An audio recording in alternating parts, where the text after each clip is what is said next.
Hello, I am Anupam Thombre, a professional wildlife photographer and a photography mentor.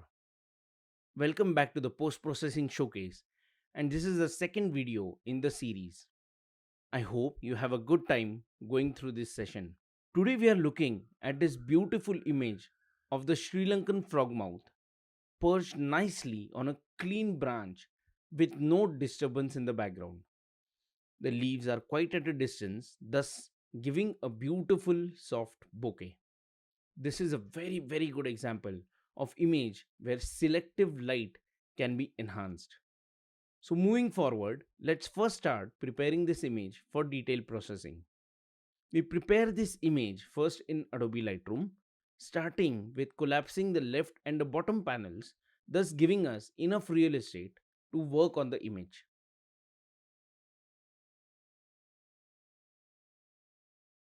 I'm cropping the image in 4:5 aspect ratio, keeping the golden point on the eye. The shortcut to open the crop overlay is R.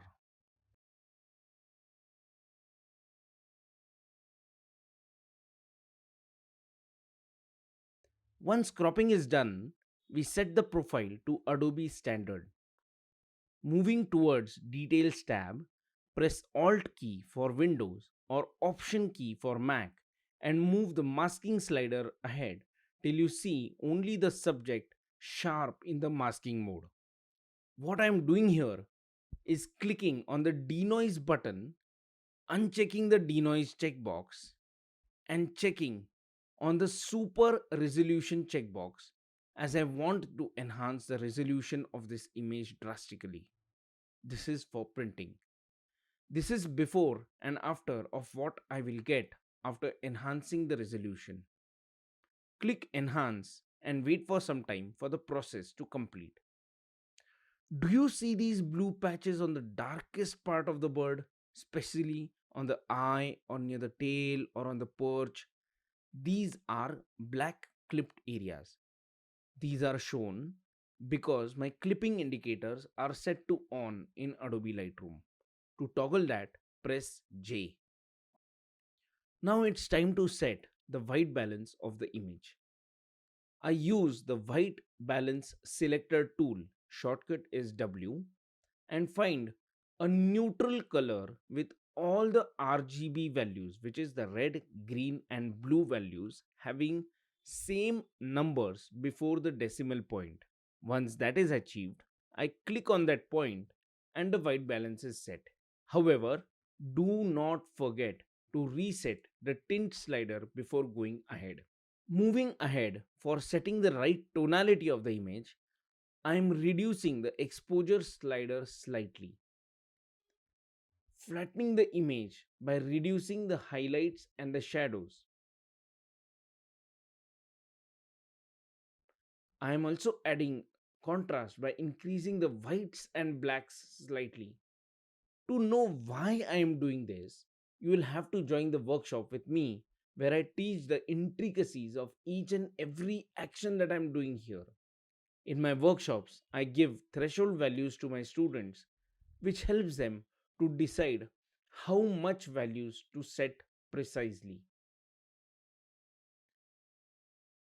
Once tonality has been set, I move towards the vibrance and the saturation and adjust the sliders appropriately. By the way, do you know the exact difference between vibrance and saturation and which to use when? If yes, do write in the comments below. If no, still do it. The blue primary saturation, which is the last slider, does a wonderful job in enhancing the colors as well. But why not move the red and the green primary saturation sliders? There is a specific reason. Once the base color has been set, I revisit the white balance slider and tweak it back again very slightly to bring back my white balance on track. On the tone curve, I touch and slightly bump the lights and the darks, enhancing my contrast a little bit. The key here is not doing everything drastically. Take baby steps, one at a time. You can now see the before and after by pressing the backslash button. Can you see the difference near the eyes? Once the image is prepared for further work, right click, click on Edit In, and select the version of Photoshop that is visible on the top. A few moments later. Once the image is imported into Adobe Photoshop, I select the background image layer and add a copy layer on top by pressing Ctrl plus J on Windows or Command plus J in Mac. Now the real magic starts taking shape. I have opened my TK9 multi-mask panel. I have selected the edge mask. This gives me a mask of all the sharpest areas on the image in focus. I will now modify this mask using levels and make sure that my mask is very precise. But what's going on here is a secret. To know that, by this time you know what to do. Also, you will see an expanded view every time such a property panel is opened. I have done this for your convenience. Do not get confused in the actual panels and the expanded panels. Once the modification is done and brushing the unwanted areas with a black brush, I close it and I apply it on my existing image layer copy that I had created earlier. This touch off that you see here is me firing up my Wacom Intuos Pro pen and touchpad.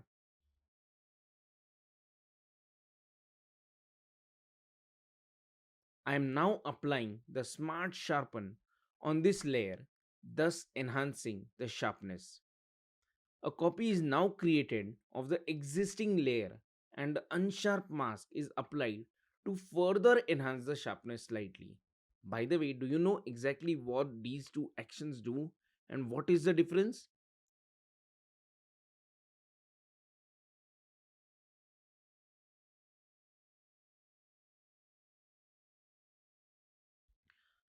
I merge these two layers by selecting them both and using the Ctrl plus G for Windows or Command plus G for Mac. Let's move ahead. I created a new image layer on top. I again open my TK9 multi-mask panel and start targeting different areas using the numbers between 1 to 6, either in the light section, which is the right, or 1 to 6 in the dark section, which is on the left. I select lights 2 here.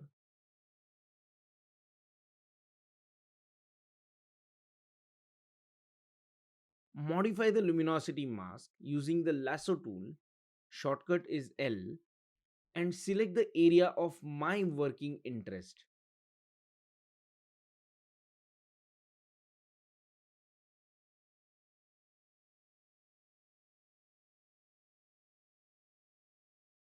I use the mask button, keep the feather to 0 and finalize the mask. I keep it to 0 when I do not want a feather around my selection. I now click the brightness adjustment button on the luminosity mask panel itself to automatically implement this modified layer mask and then increase the brightness as per my requirement. Did you observe that there is a nice soft glow only on the head? But there is yet to come. Hold on.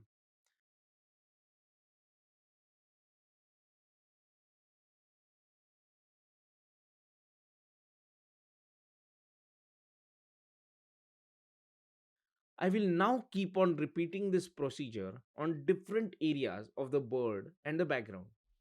But every time there will be slight difference in the technique and you have to catch that with your expert eyes.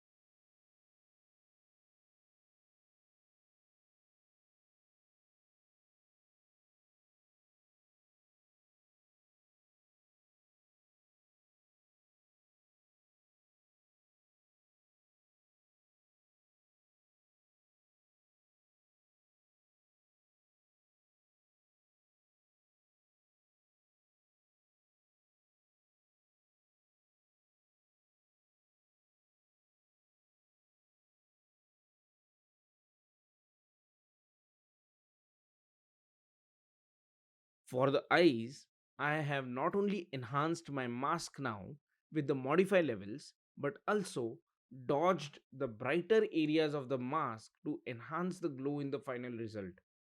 All this counts in the final outputs.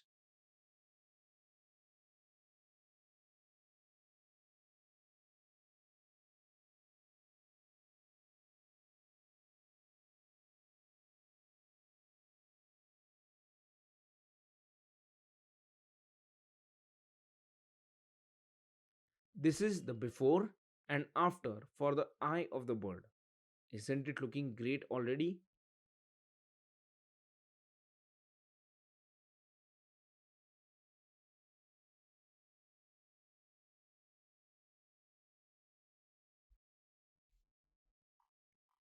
Here I am selecting the wing using lights 2 and creating a base luminosity mask, removing everything except the selected area and giving a slight feather.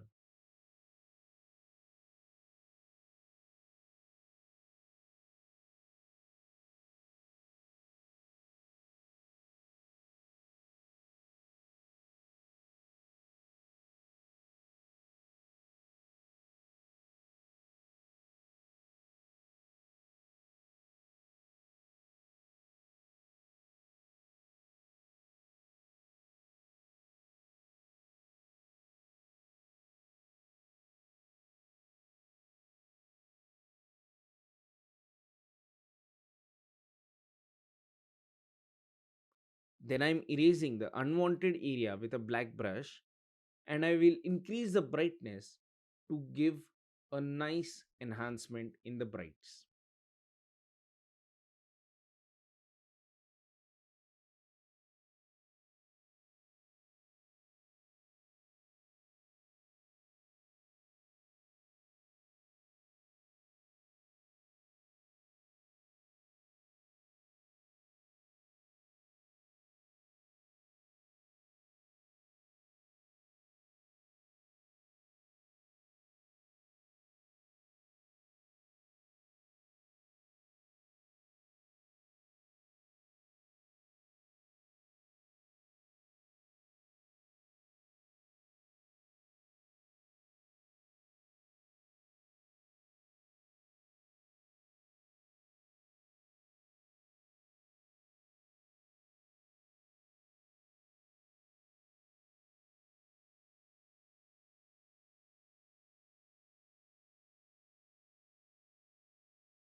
Now, this time I'm working on the dark parts of the wing and enhancing the shadows to create a nice balanced contrast on the wings and the body.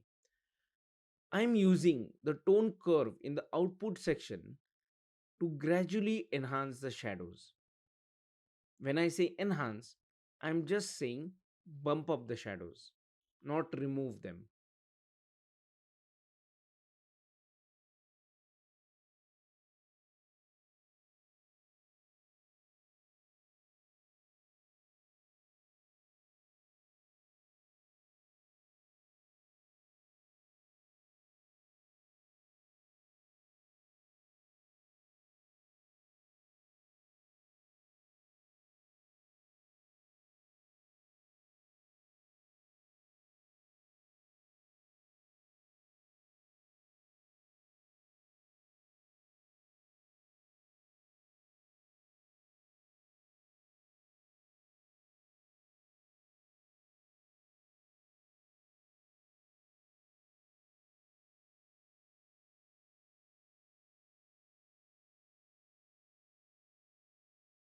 The tail is the crucial part of the bird, and attention needs to be given there too.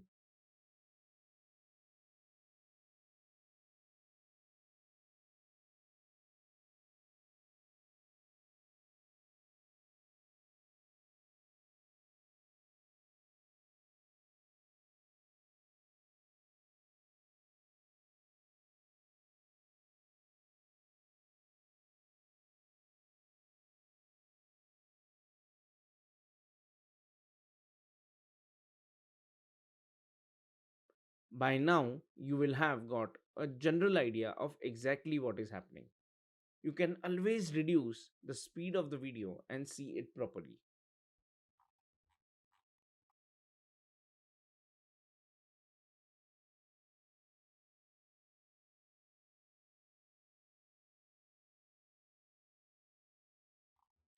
I'm now making selection of the perch and will be increasing the brightness of the area using the same method.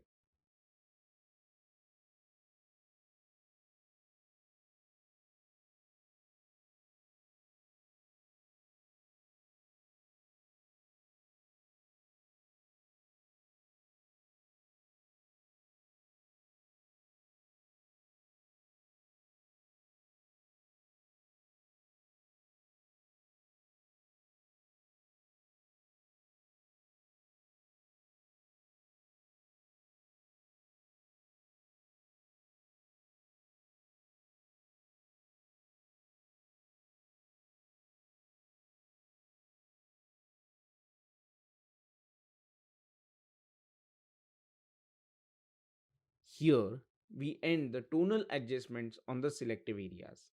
I always add an image layer after every section to indicate separation between two sections. Here is the before and after view to see what we have achieved till now. You won't see these buttons in the bare bones Photoshop or the Photoshop that you have. These are all available only in the TK9 panels. It is a plugin. Color based adjustments on selective areas. Moving ahead, we are now going to make selections and creating layer masks using colors through the color mask inside the multi mask panel. I click on the color mask button, a color picker is activated, and I take a sample from the image. I may or may not slightly tweak my selection in the color picker, and a beautiful mask is created based on the color pixels. Do you now see how incredibly powerful and unique this process is? Here, I am going to brush off the unwanted areas with a black brush. I can also make masks using the block colors given in the panel above.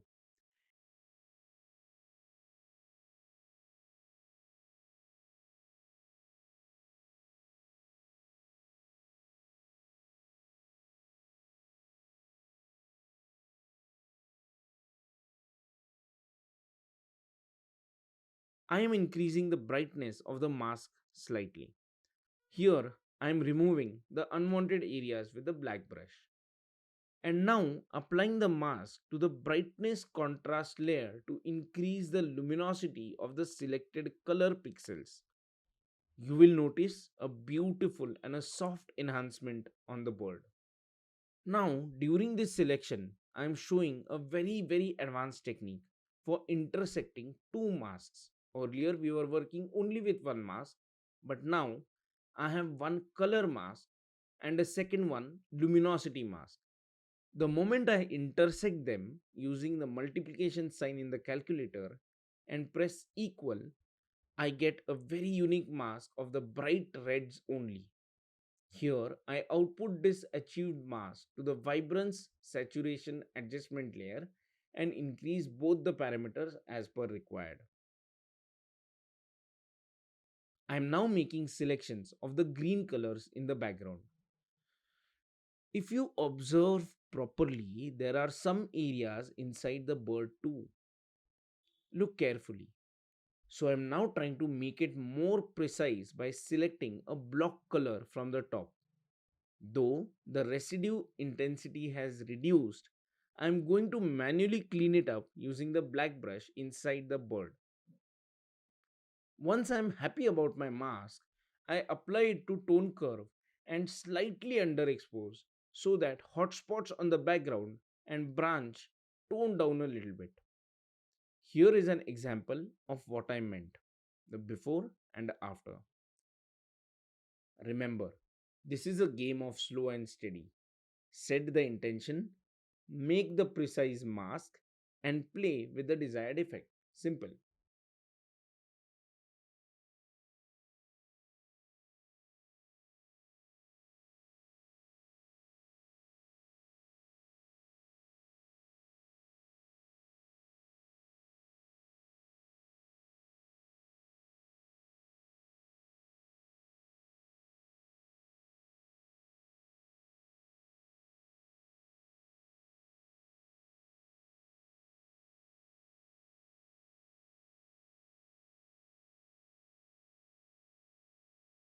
Here, I first made a selection using the sample from the eye, then subtracted a mask created from greens inside the background,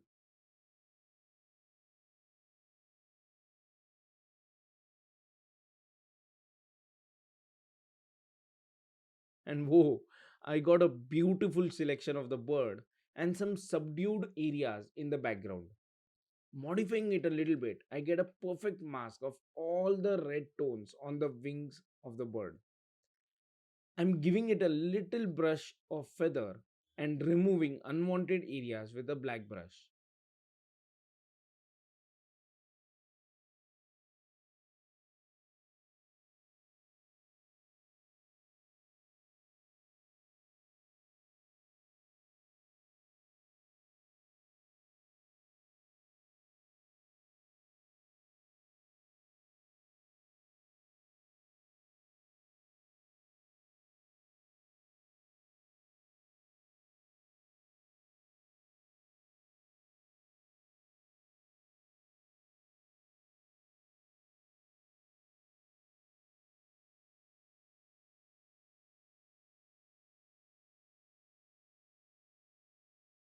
I'm further modifying it to make the final mask.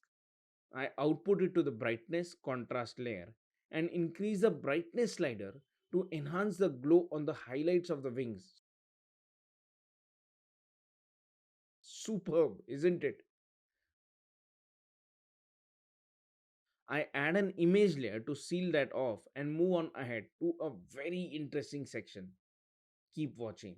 I'm now going to use the TK combo panel and create the first gray layer for dodging. Oh, wait. Did you see that? I am copying a layer mask I created earlier and reutilizing it for dodging. I use the dodging tool, Shift O, to toggle between dodge and burn. I set the range to highlight, set correct exposure, and start brushing on that area. Dodging and burning is my most favorite process flow in the entire image post processing workflow.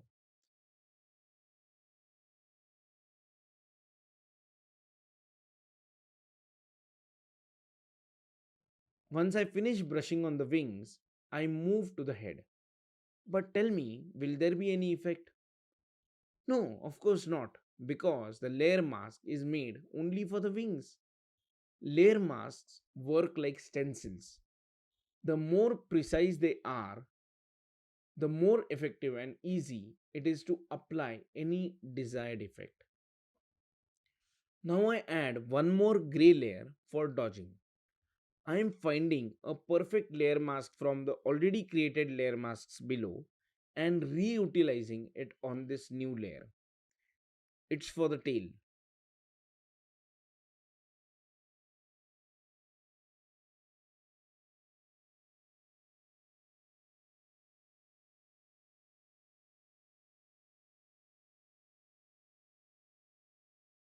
See that beautiful glow with the dodge. Now I'm creating a new and a fresh layer mask for highlights on the entire image and applying it on the dodge gray layer. Here I'm dodging the feathers on the face, the beak, and a general enhancement to the previous dodge layers. Step by step. Always remember.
Now I am creating a layer mask for burning.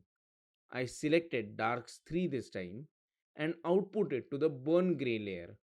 Selected the burn tool using Shift O again and started enhancing the shadows where required.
Now I'm making a mask for all the bright greens in the background.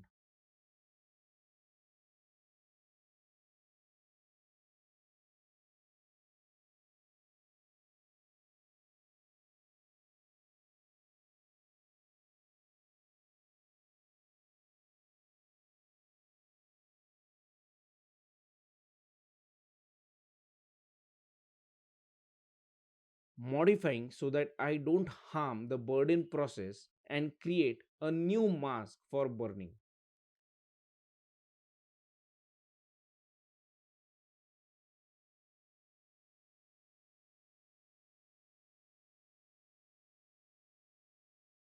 I select the burn tool using Shift O and just change the range from shadows to highlights at the top. And now burning or toning down the green bright hotspots.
Now, something very subtle but interesting.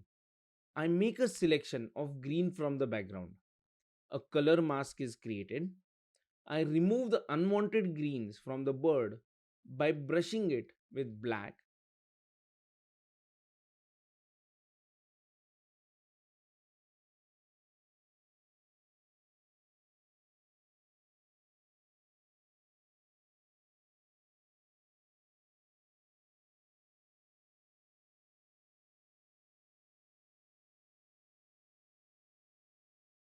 and then I click on the three lines in the left corner. This is also called as the hamburger menu in TK panel. I select the color filter adjustment layer from here and the layer mask to get applied to the color filter adjustment layer. I love this deep emerald filter for greens, and I usually use this deep emerald filter when I'm editing the green colors. I increase the strength and apply it. Here's the before and after. Very subtle but beautiful. I make a mask for the highlights on the branch and dodge it a little bit to bring out the glow on the branch.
I also observed that the highlights on the tail has a greenish color cast.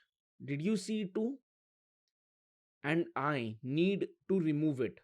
So I make a selection using color mask panel and make a selection of the tail. I use the hue saturation adjustment layer button in the output section and start tweaking the saturation of multiple colors as shown.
However, I feel that the effect is not enough, so I simply select the layer mask, open TK9 combo, and click on the ACR button in the purple.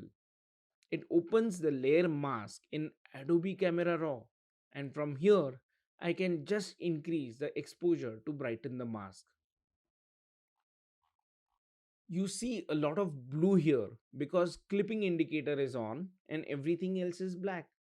I click on OK and get back to tweaking the saturations of the individual colors in the hue saturation adjustment as shown.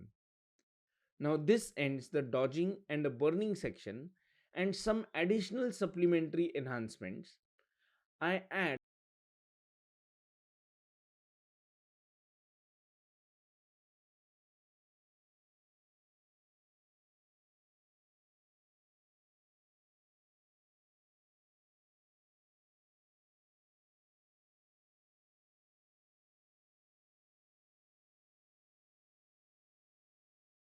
Now this ends the dodging and the burning section and some additional supplementary enhancements. I add an image layer. By now you should be knowing the shortcut. Am I correct?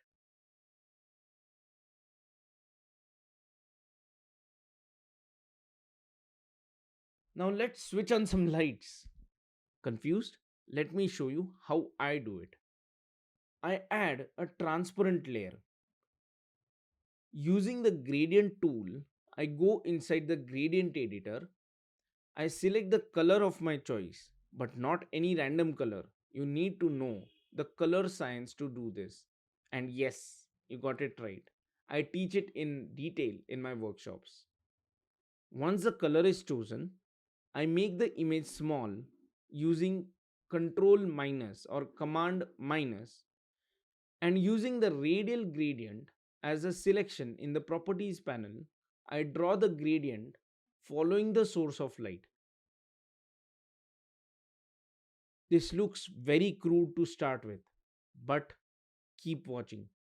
Setting the correct blending mode on the transparent layer does all the magic. And here you go. I am toning down the effect a little bit.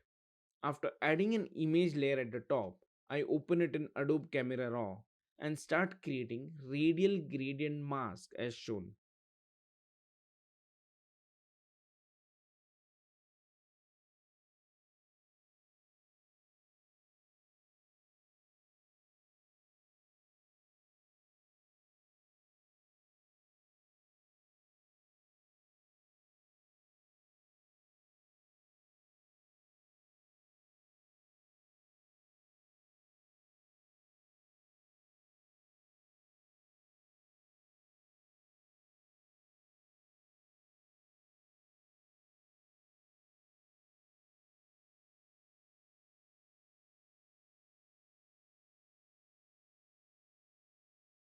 After the position of the mask is set, I slightly reduce the exposure to create a shadow or a vignette in the bottom area of the image.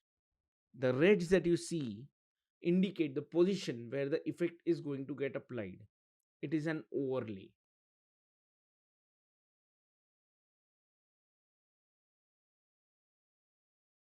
I create one more radial gradient, and this time it's on the brighter part of the top of the image. And I slightly increase the exposure to supplement the gradient that we added in the Photoshop on the blank layer. Remember? I add both these layers to a group, and to show you the before and after, just enable and disable them by clicking on the eye in front of the group. This looks beautiful, doesn't it now?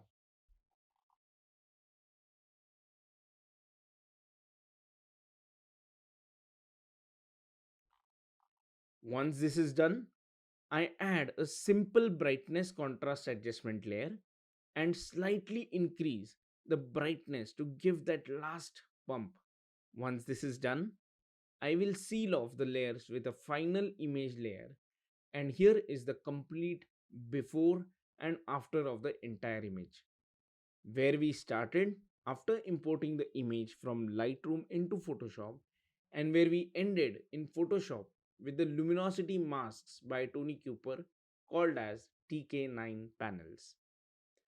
In the next video, I'll show you how I add my watermark, resize the images for saving for print as well as Instagram and social media. If you haven't subscribed to my channel as of yet, I request you to go and subscribe right now, and don't forget to click on the bell button so that you will be notified when next time a video is uploaded for you to learn from. Thank you.